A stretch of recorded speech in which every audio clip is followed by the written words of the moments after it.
How to fix WhatsApp call not ringing on iPhone. So first is and foremost is you may want to make sure that your phone is actually not on silent mode. So turn on that ringer and of course put some volume in it.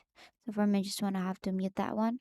And then the next thing is here you must not make you must not set it to do not disturb. So turn off do not disturb there for you to receive those calls or for your phone to ring if someone is calling you from WhatsApp. Now, the other way here is you can go here to your settings and go to notifications. Now, under notifications, scroll all the way down until you see the WhatsApp here and make sure that you have allowed notifications there for your phone to ring whenever someone is trying to contact you or call you from WhatsApp.